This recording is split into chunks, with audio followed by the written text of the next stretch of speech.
Estou gravando aqui para ficar registrado. Eu esqueci da última vez, rapaz. É difícil, né? Deixa eu voltar aqui. Queridos, nós vamos continuar hoje o que nós iniciamos semana passada. O assunto aqui é o ser de Deus. E como eu orei aqui, se Deus não tiver misericórdia de nós e nos colocar um freio, nós vamos imaginar tudo quanto é tipo de coisa de Deus e vai ser uma imaginação errada. Porque, como nós vamos ver daqui a algumas aulas, nós perdemos a comunhão com a divindade e nós criamos deuses para nós. E nós, criando deuses, nós nos atrevemos ainda a colocar o nome desse Deus de Jesus. É impressionante o quanto estrago que o pecado fez em nós. E eu peço que o Espírito Santo possa abrir a nossa mente e mostrar a grandiosidade do Senhor e como é impossível nós que somos seres limitados, caídos, podemos alcançar a majestade sem que a majestade se apresente a nós. Então isso parece chatura de pastor, né? Mas não é não. Qualquer opinião sobre Deus que não esteja embasada na Escritura, ela deve ser rechaçada. Ela não tem validade. Se a Escritura confirma, ok. Se a Escritura não confirma, não vá por esse caminho. Você vai criar um Deus e é o que nós vamos ver aqui no slide que nós paramos na semana passada. Nós vimos aqui um breve resumo, né, do que a gente viu aqui. Semana passada a gente deu uma atenção a esse slide, né? As questões primordiais, da onde eu vim, para onde eu estou indo, por que eu existo, existe Deus, por que o mundo é como é, por que existe sofrimento. São as perguntas que estão na mente de todo ser humano e que a Bíblia nos dá resposta. Você vai numa consulta aí num psicanalista, você vai falar com ele, nossa, eu tô sofrendo tanto. Geralmente ele vai jogar a culpa na sua mãe. Ah, é porque quando você era menino aconteceu isso, aquilo outro. A culpa é da mãe. É mentira. A culpa é do pecado, é onde nós nos enfiamos. É um problema que vai sendo desenvolvido em outros problemas. Nós até aqui também vimos quem é Jesus Cristo, o que Jesus diz das Escrituras, o que é a Escritura e esse documento único que é composto por 66 livros. O que esse documento, nesse conjunto de 66 livros, dizem sobre Jesus Cristo.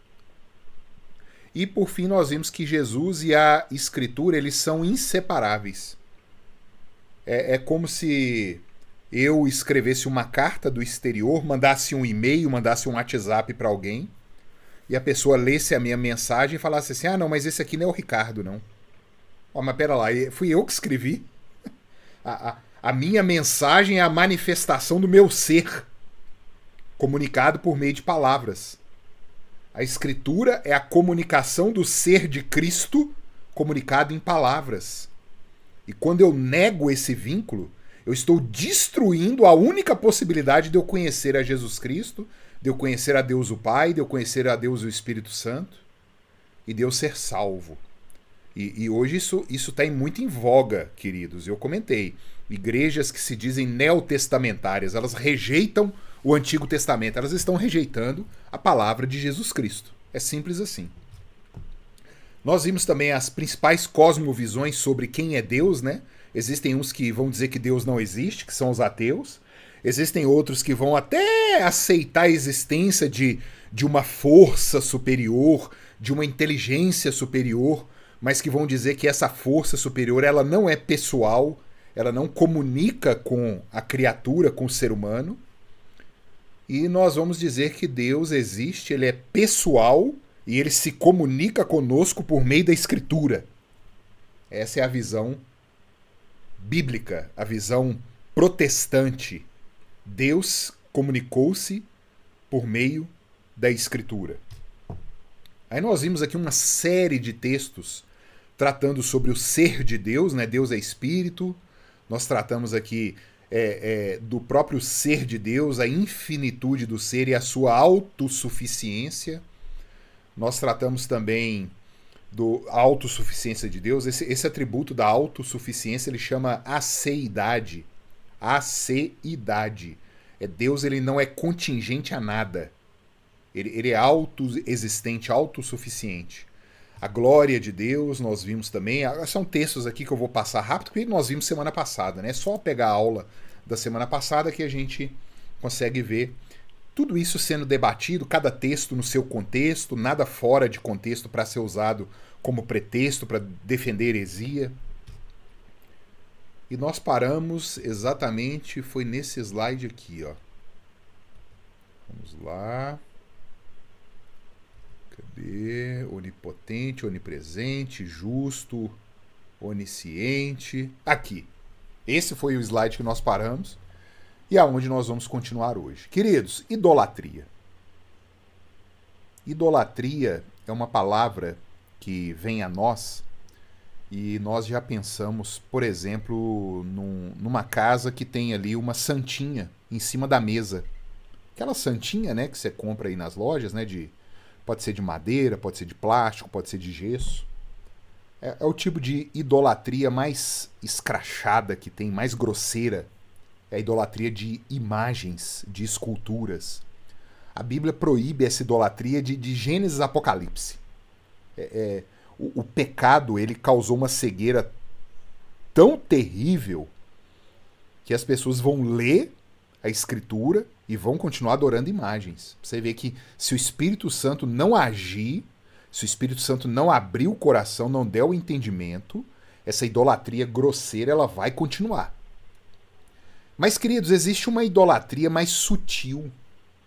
A gente gosta de falar de católico romano, né? Mas existe uma idolatria muito mais sutil e que, inclusive, nós aqui, que estamos aqui reunidos, nós podemos estar nela, sem saber.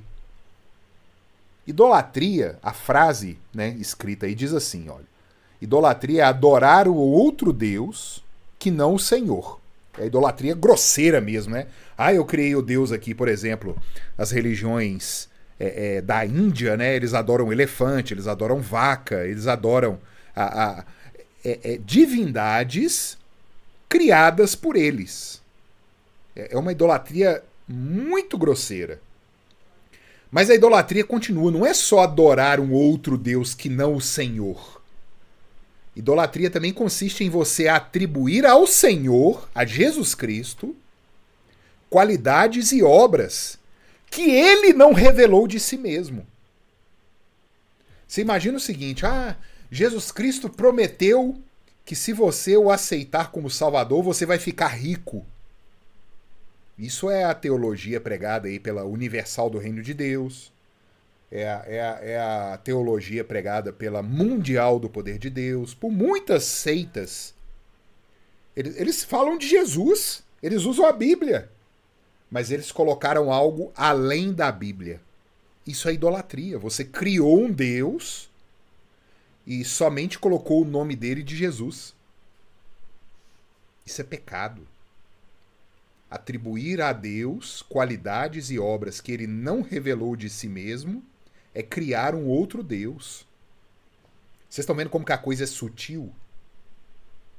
Idolatria também acontece, queridos, muito nos arraiais evangélicos, quando, por exemplo, você fica sabendo que o pastor da sua igreja não vai pregar.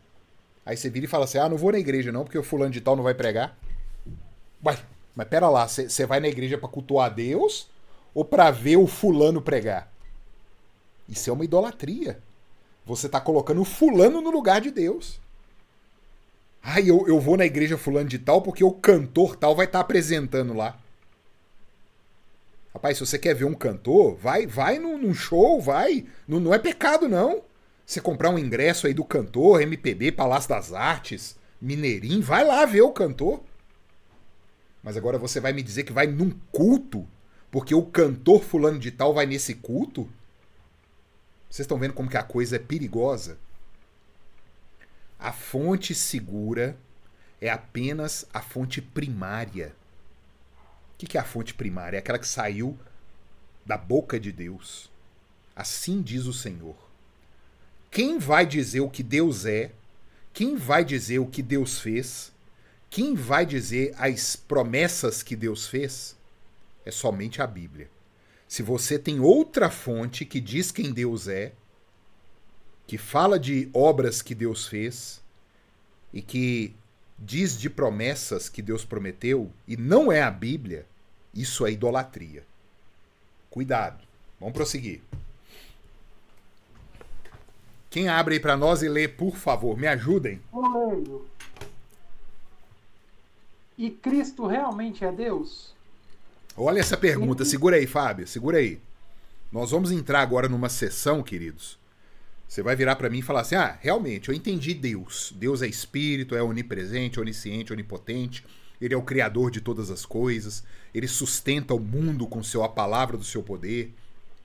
Deus ele é justo, ele é santo. A gente discutiu os atributos de Deus. Mas Jesus Cristo é realmente Deus? Será que esse homem que pisou aqui na terra é o Deus eterno que se tornou carne? Queridos, essa é a principal revelação do Espírito Santo a nós. Deus se fez carne. Quando a ficha cai, que Deus andou no meio de pecadores, que Deus foi gerado no ventre de uma virgem, que Deus nasceu como um pequeno menino, que Deus teve dor de barriga, que Deus ele comeu a nossa comida, que Deus ele se entristeceu, ele chorou, ele riu, ele se divertiu, ele foi a festas. Isso muda a nossa perspectiva. São os textos que eu quero colocar aqui agora, mostrando Jesus Cristo é Deus em carne. Pode ler, Fábio. O pastor, e também tem aquele texto que fala em Hebreus que a plenitude toda de Deus está em Cristo, né? Pode ler aí que você vai ver ele. Se eu me glorifico a mim mesmo, a minha glória não é nada. Quem me glorificará é meu Pai, o qual dizes que é vosso Deus. E vós não o conheceis, mas eu conheço. Eu conheço-o. E se disser que não o conheço, serei mentiroso como vós. Mas conheço-o e guardo a sua palavra. Abraão, vosso pai, exultou por ver o meu dia, e viu-o e alegrou-se. Disseram-lhe, pois, os judeus: ainda não tem 50 anos, e viste Abraão? Disse-lhe Jesus: em verdade vos digo, que antes que Abraão existisse, eu sou. Referência bíblica, João 8, do versículo 54 ao 58. Obrigado, Fábio. Queridos, eu sou. Esse eu sou aparece lá em Êxodo, capítulo 4, quando Deus aparece numa sarça e ele se apresenta a Moisés. Moisés questiona, né? O senhor está me mandando ir lá em Faraó e ir até seu povo. O que eu vou dizer para eles? Quem que me mandou? Aí Deus vira e fala assim: eu sou, te envia a Faraó. É um nome tão sublime que ele se perdeu na história. Nós vimos isso aqui também na aula passada, o nome de Deus, o eu sou. Nós, criaturas, nós somos seres contingentes, nós estamos. Estamos hoje e amanhã não estamos mais. A gente não sabe quem vai viver essa noite. Essa madrugada aqui, um AVC pode acontecer, um infarto, uma morte súbita. Nós somos pó. Do pó viemos e ao pó tornaremos, mas Deus não, ele é Deus de eternidade a eternidade. Ele é perene, ele sempre existiu. Ele pode dizer, eu sou. Não há variação, sombra de variação na sua pessoa. E os judeus, para nós, brasileiros, século XXI, quando Jesus Cristo disse assim, eu vos digo que antes que Abraão existisse, eu sou, pode ser algo comum. Ah, isso não choca, não. Mas para aqueles judeus que Jesus está falando isso era um tiro no ouvido deles. Porque eles sabiam o que Jesus estava falando. Jesus simplesmente estava falando assim, eu sou o Deus criador de vocês. E eu estou aqui diante de vocês em carne, como homem. Queridos, isso é escândalo, isso é obscenidade para o povo judeu. Você usar esse termo eu sou, nem eles mesmos usavam. E uma atenção que eu quero chamar nesse texto, né? Na antepenúltima linha diz assim, ainda não tem 50 anos e viste Abraão? os judeus perguntaram a Jesus, né? Vocês estão vendo, Jesus era um homem sofrido. Jesus era um homem de dores. O pecado de se desenhar, de se representar Jesus de qualquer forma, já cai por terra. Esse Jesus do cabelo liso, olhos loiros, né? Aquele olho azul, não sei o quê. Isaías, 800 anos antes de Cristo, Isaías registra assim, que ele era um homem de dores, que sabe o que é padecer. Não havia beleza nem formosura nele. Queridos, Jesus Cristo era feio. A Escritura está falando isso. Jesus era um homem que não tinha boa aparência. E era o mais rejeitado. Quando Jesus teve esse diálogo com os judeus aí, que vocês acabaram de ler, ele tinha 32 anos. E o sofrimento da carne dele era tão grande que o que os judeus falam com ele? Você não tem 50 anos ainda? Eles deram 50 anos para Jesus Cristo. O homem tinha 30 e poucos. Você vê o sofrimento da humanidade acontecia na vida de Jesus. Sabe aquela pessoa, né, que você olha assim, eu dou 70 anos para essa pessoa, a pessoa tem 40.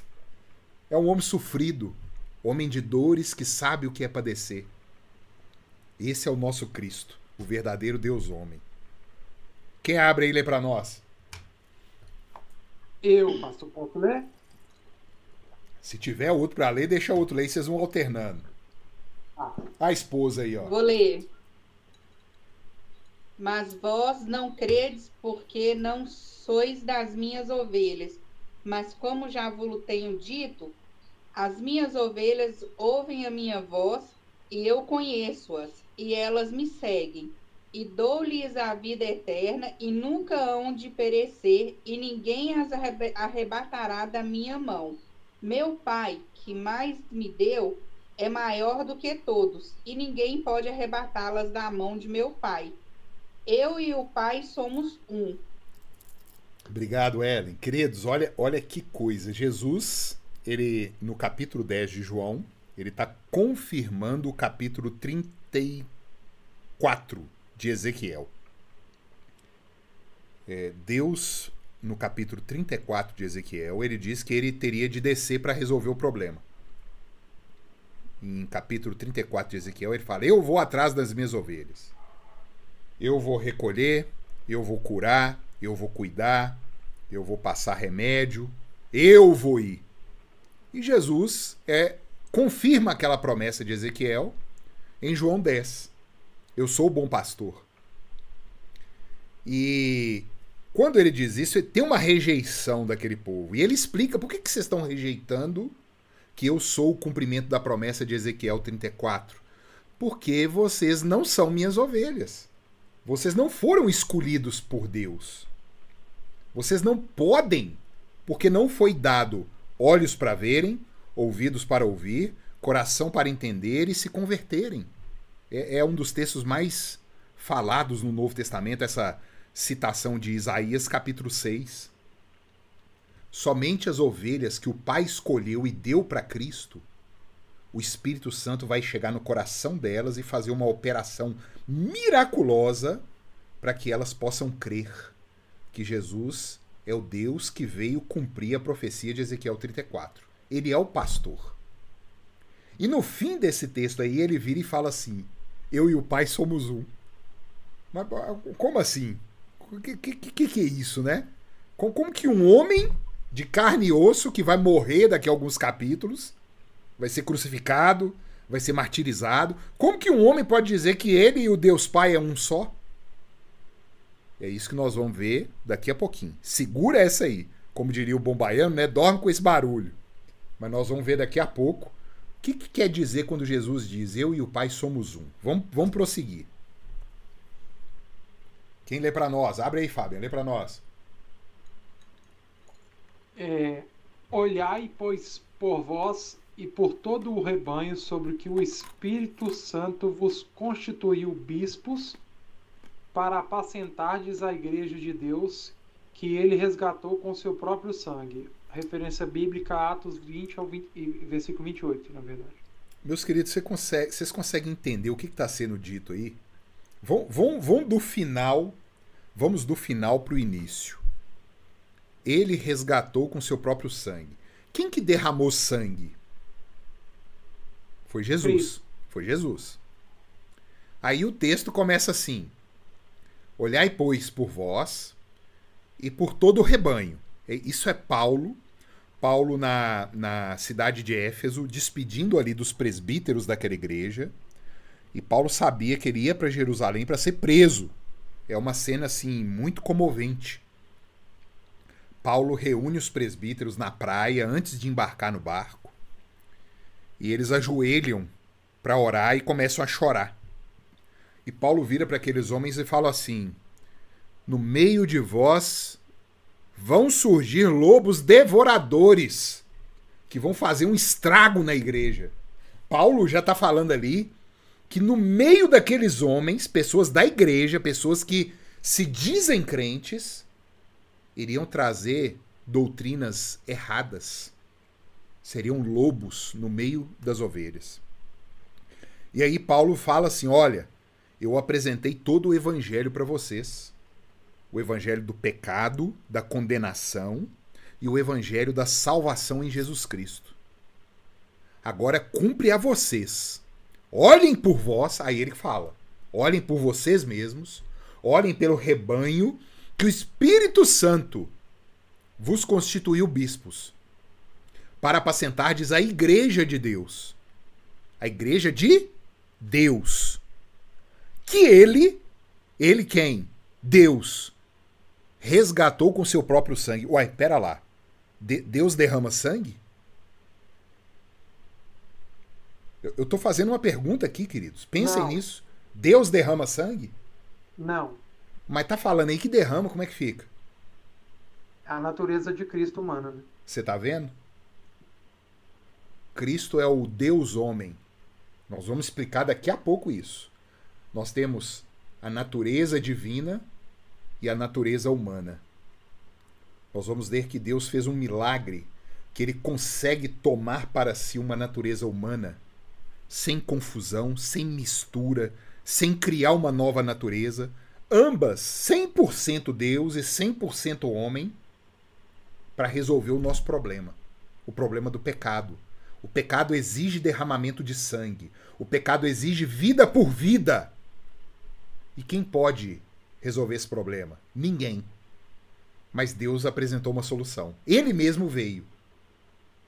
Vocês estão vendo como que a gente está montando a coisa? Jesus Cristo é o Deus que resolveu o problema dos seus eleitos. Vamos continuar. Lei da não contradição, queridos. Muitos aqui já devem ter ouvido isso aí, né? De alguma forma. Uma coisa não pode ser e ser ao mesmo tempo, do mesmo modo e no mesmo sentido. Nossa, pastor, que troço difícil. O que é isso? A é B e A não é B. O que é isso? Eu dei um exemplo. Exemplo, a flor é verde e a flor não é verde. Isso é uma contradição. Não pode, ué. Ou ela é, ou ela não é. Ela não pode ser ao mesmo tempo verde e não verde. Assim também eu posso fazer com qualquer outro exemplo. Eu posso olhar para o meu notebook aqui agora, que eu estou dando essa aula para vocês, e falar assim: o notebook está ligado e está desligado. Isso é uma contradição. Como assim? Ou ele está ligado ou ele está desligado. E assim com diversas outras coisas. A contradição diz que uma coisa não pode ser e ser ao mesmo tempo, no mesmo modo e no mesmo sentido. O notebook, por exemplo, que eu dei o exemplo aqui, né? O notebook está ligado e o notebook está desligado. Isso é uma contradição. Por quê? É ao mesmo tempo, o mesmo modo e no mesmo sentido. Só que eu posso colocar um tempo diferente. O notebook está ligado agora 8 horas e 30 minutos. E o notebook está desligado às 9 horas e 10 minutos. Aí já não é uma contradição mais. Por quê? Porque é em tempo diferente. Vocês estão vendo aí na frase? Ao mesmo tempo, no mesmo modo e no mesmo sentido. A flor é verde. Sim, ela pode ser verde quando ela é nova e depois ela não é verde mais, ela amadureceu e tomou outras cores. Não é uma contradição. Mas ao mesmo tempo, no mesmo modo e no mesmo sentido, Não pode, é uma contradição. Gravem isso é importantíssimo para a gente entender. Contradição. O que é uma contradição? Por quê? As pessoas acusam a doutrina da Trindade de ser uma contradição. Como assim? Deus é um e é três? Porque é muito claro, Deus é um. O único Deus vivo e verdadeiro. Mas aí a gente vê a mesma Bíblia que diz que Deus é um, o único Deus vivo e verdadeiro, dizer que o Pai é Deus, o Filho é Deus e o Espírito Santo é Deus. Ué, como que funciona isso? Isso é uma contradição? Nós vamos ver que isso é uma falácia, não é contradição. E por quê? Porque não é no mesmo sentido. E nós vamos ver isso aqui. Vamos continuar, queridos. Quem lê para nós? Eu posso ler. Trindade. Deus se apresenta como o único e singular Deus em sua essência, substância e natureza.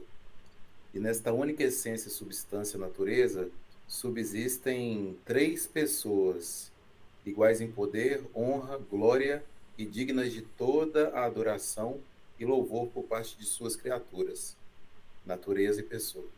Muito obrigado, Alex. Queridos, quando nós tratamos de essência, de natureza, de substância, natureza aqui, não é nesse sentido ecológico da palavra não, tá? Natureza é a coisa em si. Quando nós tratamos da essência do ser, aquilo que o ser é, Deus ele é um só. Ele é um na sua substância divina. É um único Deus. Só que nessa única substância divina, nessa única essência, subsistem ali três pessoas. Aí eu vou começar fazendo uma pergunta para vocês aqui. Você sabe o que é uma pessoa? Pessoa, queridos, é um dos termos mais difíceis de definir teológica e filosoficamente. Eu fiz uma pesquisa de definição do que é uma pessoa. É algo terrível. E não tem uma definição. A gente sabe o que é, mas nós não conseguimos expressar em palavras, porque dependendo do que a gente colocar em palavras, a gente deixa de fora aquilo que é pessoa. Esse termo pessoa, ele é tão importante que ele define todo o debate que existe hoje, por exemplo, sobre o aborto, sobre a eutanásia. Uma mulher que está grávida, ali no ventre dela já existe uma pessoa. Essa pessoalidade, ela já está definida naquele ventre. Olha isso, a Bíblia diz que sim. E é essa a posição que todo crente tem. Aborto é pecado, porque ali existe uma pessoa. Não é um mero amontoado de células. Não é meramente uma possibilidade de uma pessoa. Já é uma pessoa. Deus fala isso. Eu teci você no ventre da sua mãe, eu te conheço desde o ventre. João Batista era cheio do Espírito Santo no ventre da mãe dele. Dependendo do que você disser que é uma pessoa, você pode deixar por fora. Você vira e fala assim, uma pessoa é alguém que interage com outras pessoas. Óbvio, você usa o termo até para definir o termo, né? Aí eu viro e falo assim, então quer dizer que alguém que está em estado de coma no hospital não é uma pessoa a mais? Eu posso simplesmente descartar aquele corpo ali? Fala isso com alguém que tem um pai, uma mãe, um filho em estado de coma no hospital, que aquele ali não é uma pessoa mais, para ver o que ele vai fazer com você. Ele vai virar o bicho. É óbvio que é uma pessoa. Mas foi você que disse que uma pessoa é aquele que interage, que existe no mundo e interage com o mundo. Não. Não é não. Uma pessoa é alguém que tem corpo, vontade. Mas pera lá. Anjos são pessoas. E eles não têm corpo. Eles são seres pessoais. Vocês estão vendo como que é difícil a gente chegar num consenso do que é uma pessoa. Essa pessoalidade, cada um aqui, queridos. Eu tô vendo aqui na minha tela, por exemplo, olha, a dona Geraldina tá com a câmera dela aberta. O presbítero Domingos está com a câmera dele aberta. O Alex está com a câmera dele aberta. São os que eu estou vendo aqui, fora as fotos que eu estou vendo aqui. Cada um de vocês é uma pessoa singular, distinta. Mas vocês têm uma natureza comum, que é a natureza humana. A natureza humana tem um corpo, tem uma alma. Esse corpo tem 2 braços, 2 pernas. Você consegue definir a natureza. Agora, a pessoalidade é complicadíssimo a gente definir. Cada um aqui é uma pessoa. E o Pai é uma pessoa, o Espírito Santo é uma pessoa e Jesus Cristo é uma pessoa. O Pai, o Filho e o Espírito Santo. E eles estão subsistindo nessa única natureza divina. Essa essência, essa substância divina. Queridos, vamos continuar aqui, para ver se a gente consegue esclarecer. Costuma essa aula aqui ser... Eu termino essa aula aqui, as pessoas saem com mais dúvida do que esclarecimento dessa aula. Mas a Trindade, queridos, prestem atenção nisso, a Trindade é um dos mistérios mais profundos da Escritura. Não acha que você vai sair daqui sabendo o que é Trindade, não. Mas o que eu quero mostrar para vocês é que não é uma contradição. E isso nós vamos ver claramente. Não, Trindade, eu não sei o que é a Trindade, a profundidade da Trindade. Mas que é uma contradição, não é. Porque nós vamos ver aqui que não é no mesmo sentido, no mesmo modo e no mesmo tempo. Quem lê o texto para nós aí? Eu leio, pastor. Batizado Jesus, saiu logo da água, e eis que lhe se abriram os céus, e viu o Espírito de Deus descendo como pomba, vindo sobre ele. E eis uma voz dos céus que dizia: Este é o meu Filho amado, em quem me comprazo. Mateus 3, versículo 16 e 17. Obrigado, meu irmão. Queridos, olha que coisa maravilhosa. Existem pessoas que vão tentar explicar a Trindade, por exemplo, falando assim, a Trindade é igual aos estados da água. Trindade, a água, ela tem hora que ela é sólida, tem hora que ela é líquida e tem hora que ela é gasosa. Bom, para começar, física e quimicamente falando, a água tem 19 estados, não é só 3 não, tá? São 19 estados, então já cai por terra a comparação. Porque toda comparação que a gente tentar fazer, nós vamos esbarrar num problema. E outra coisa, a água ela não é ao mesmo tempo gasosa ou sólida e líquida, em tempos diferentes. Mas aqui nós estamos vendo a Trindade no mesmo tempo. A voz do céu, do Pai, o Espírito como forma de pomba e o Filho sendo batizado. Porque existem pessoas que dizem assim, olha, no Antigo Testamento, Deus ele se apresentou como Pai. E aí o Pai, ele se encarna no Jesus.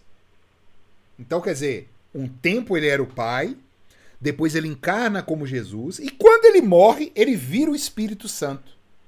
Heresia purinha. Isso aí já foi combatido lá na igreja primitiva. Isso chama modalismo, ou sabelianismo. É o nome das heresias, né? Porque coloca tempos diferentes. Não, aqui nós estamos vendo o texto dizer que foi na mesma hora. Na mesma hora o Pai falou, o Espírito desceu e Jesus estava na água. Então a gente precisa se atentar, porque é o seguinte, qualquer exemplo que a gente der terreno, a gente vai esbarrar num problema, irmãos. Cuidado quando a gente for tratar da Trindade. Nós vamos esbarrar num problema.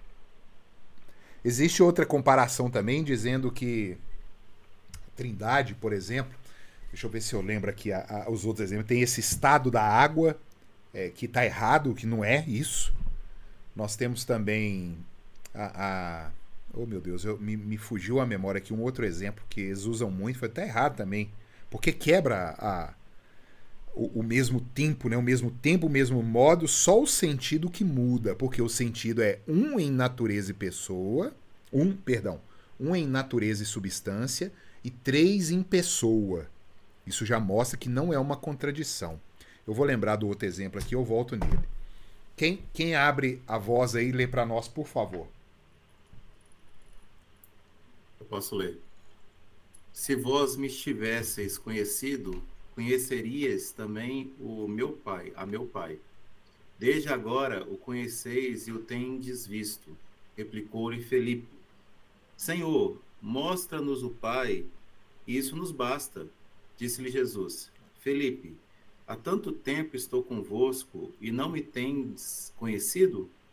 Quem me vê a mim, vê o Pai. Como dizes tu, mostra-nos o Pai? Não crês que eu estou no Pai e que o Pai estás em mim? As palavras que eu vos digo, não as digo por mim mesmo, mas o Pai que permanece em mim faz as suas obras. João 14, 7 a 10. Ô pastor, tem o exemplo do sol, que seria a luz, o sol, a luz e o calor. Eu já ouvi falar de um exemplo assim. Você tá vendo? São comparações que a gente tenta, né, trazer, mas que tem as suas limitações. Aí, no caso, foram duas comparações, né? Calor e luz, né? Deve ser onda e matéria, né? Alguma coisa nesse sentido. Existem as suas limitações, porque nós estamos tratando aqui de um ser vivo, com consciência pessoal, que interage conosco. Esse texto de Jesus Cristo, ele é interessantíssimo, irmãos, porque, já te passo a palavra, Fábio, o Felipe, um dos discípulos, né? Ele acha que ele está fazendo assim uma vantagem, ele vira e fala assim: Senhor, mostra-nos o Pai e isso nos basta.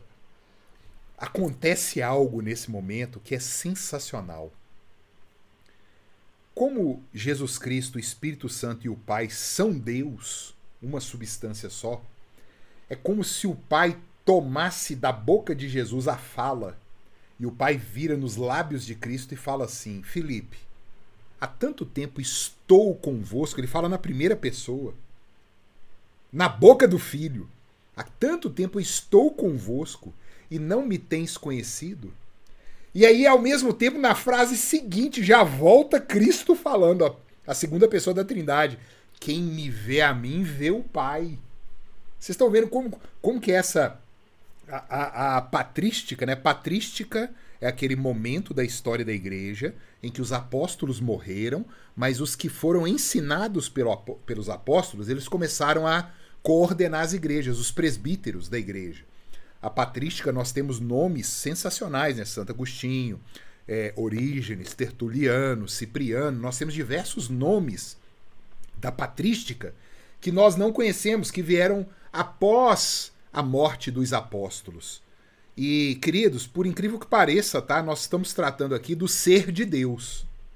Nós não temos problema nenhum com a Igreja Católica aqui. A Igreja Católica fecha com o protestantismo certinho aqui.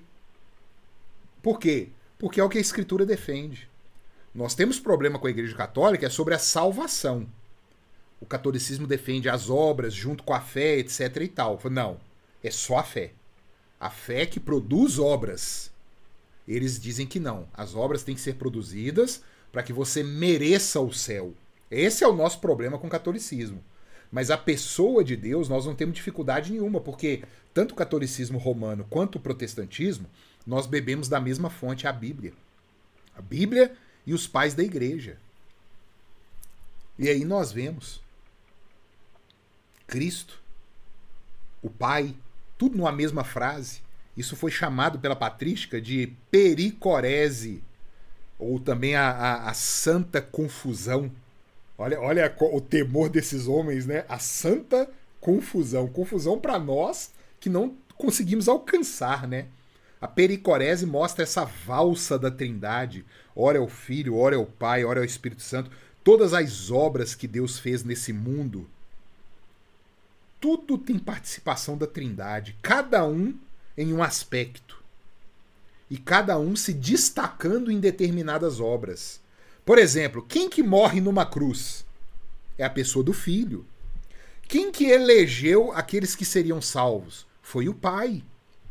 Quem que convence o homem do pecado, da justiça e do juízo? É o Espírito Santo. Mas a Trindade está junta nisso, operando. Por quê? Porque é o mesmo e o único Deus que opera. Diga lá, Fábio. Ô, pastor, os testemunhos de Jeová, que são os arianos da antiguidade, eles acreditam que essa passagem que nós lemos agora aí de o Espírito Santo desceu em forma de pomba, né? A passagem da passada. Eles acreditam que é uma metáfora ou então uma parábola. Pra você ver. Não um relato. E é um relato do evangelista Mateus de uma cena, João Batista batizando e Jesus Cristo chega para ser batizado também. Quando a pessoa não recebe o novo coração para crer, ela vai tentar de toda forma desacreditar a revelação bíblica para defender a sua própria posição. É o que Jesus diz, né? É necessário ser nascido do alto. É necessário um milagre para mesmo que nós possamos compreender pouco aqui, ver a Trindade é algo alto demais. Eu falo, mas eu entendi que não é uma contradição. É algo muito alto, muito sublime. Mas contradição não é. Vamos prosseguir, queridos. Pastor, pois não. E a pessoa pode argumentar sobre Novo Testamento, só que no Antigo tem no começo, né? Façamos o homem a nossa imagem e semelhança. São diversas profecias que aparentemente foram feitas pelo Pai no Antigo Testamento e que a gente vê o Filho cumprindo, mostrando que ele é Deus. Ele é o Deus que falou lá na Antiguidade, como esse texto de João capítulo 10. Quem falou foi Ezequiel 34. Quem cumpriu foi Jesus Cristo no capítulo 10. E assim diversos outros textos que mostram que Jesus, o Pai e o Espírito Santo são o único e vivo Deus, o verdadeiro Deus. Queridos, a patrística, ela fez uma proposição. Aqui foram os 3 capadócios. Gregório de Nissa,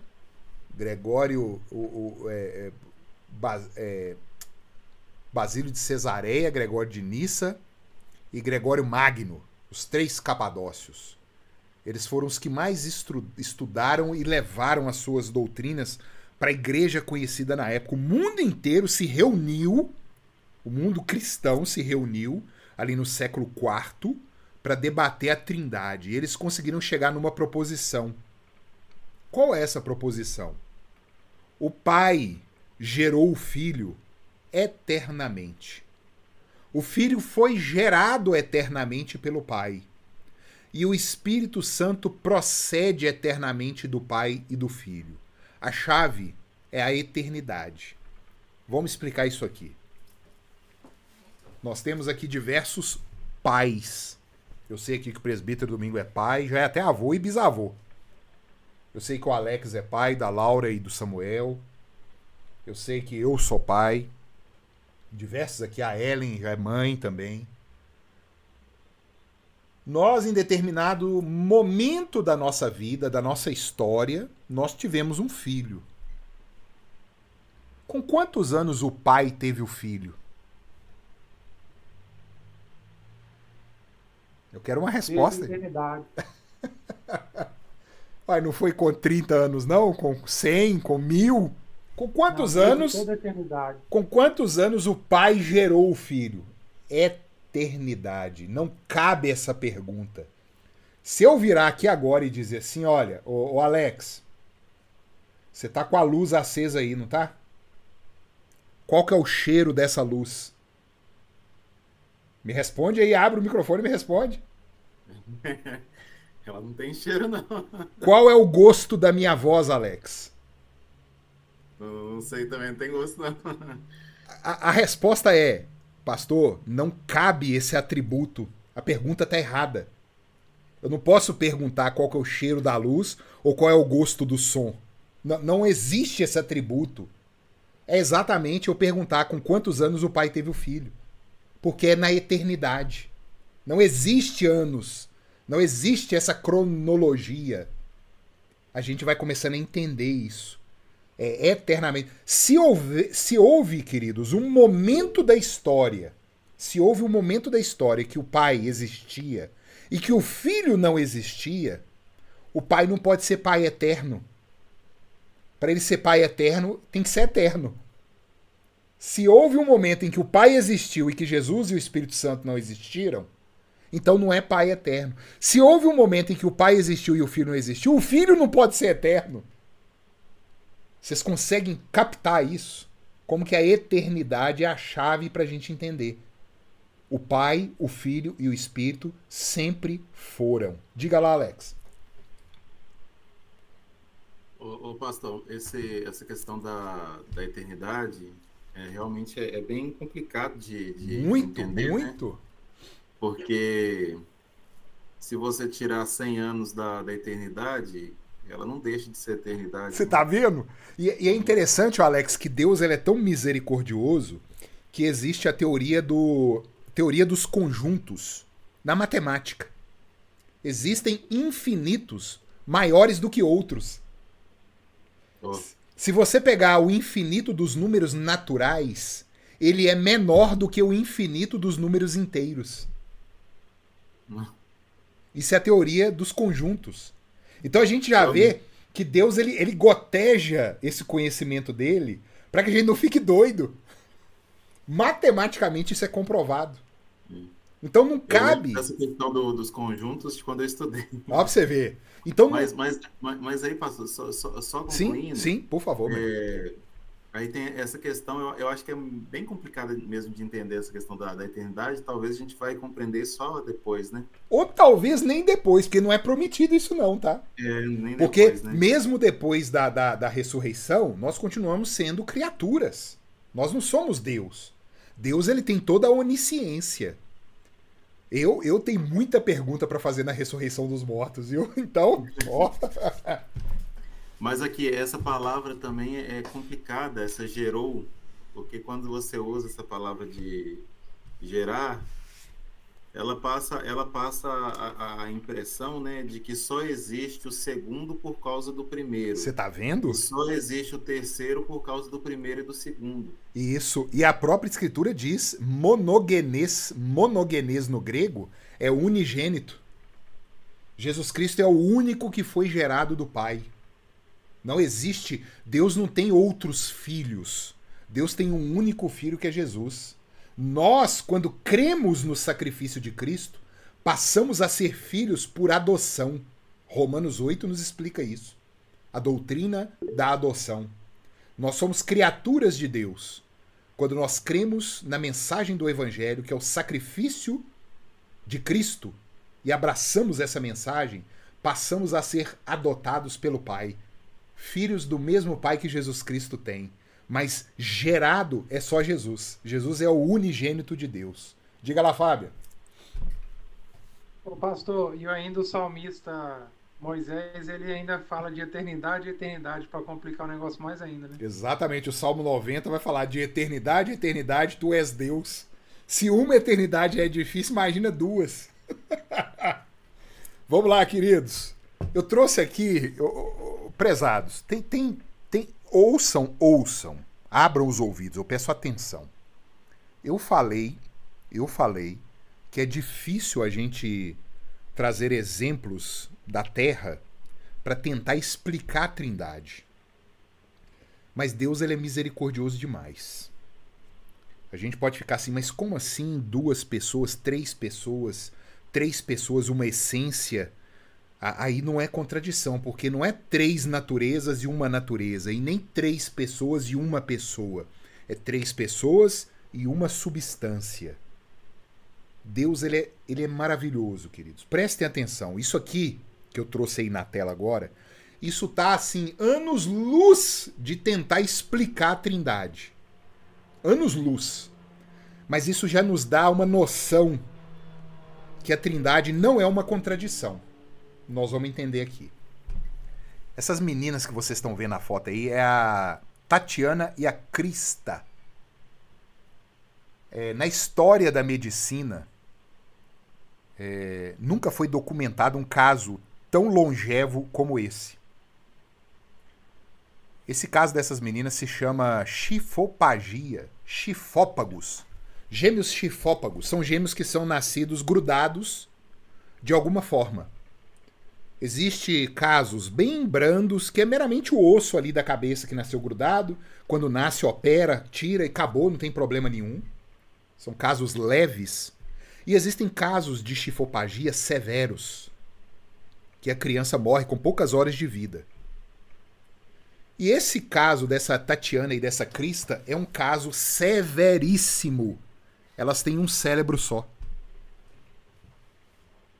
E os médicos, quando descobriram, né, a situação e tal, falaram com a mãe dela assim, ó, é esse o caso, a criança vai nascer e vai morrer com poucas horas, no muito alguns dias. A mãe resolveu levar a gravidez adiante. Elas são da Rússia. Essas meninas hoje têm 19 anos. Nunca na história gêmeas chifópagas nesse nível de união sobreviveram tanto. E a medicina, assim, tá nadando de braçada. Por quê? Porque elas podem falar hoje o que elas sentem, como que elas vivem. Eles podem pesquisar. E, queridos, pasmem. Tem um documentário delas no YouTube que o jornalista tá com elas na sala. Aí eles tampam os olhos de uma delas. Aí esse jornalista tira um objeto do bolso lá, um objeto dele, e pergunta pra outra que tá com os olhos abertos. O que é isso aqui? A que tá com o olho vendado responde. Elas conversam no mesmo cérebro. A mãe delas sabe quando elas estão brigando.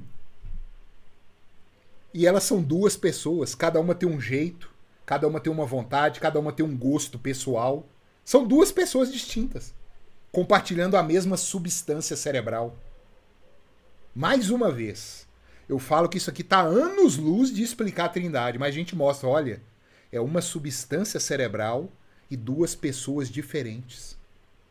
É algo assim, é uma maravilha de Deus. Isso aí é o pecado que causou. Olha o que o pecado fez com a gente, a que ponto que nós chegamos por causa do pecado. Mas Deus se revela até no meio da pecaminosidade humana.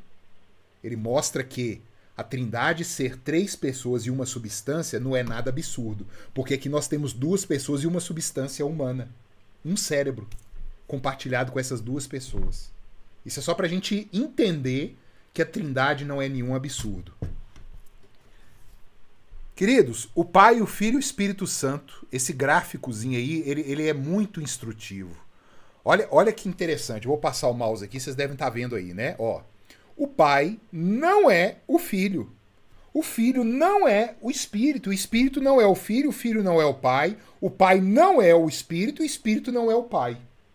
São pessoas diferentes.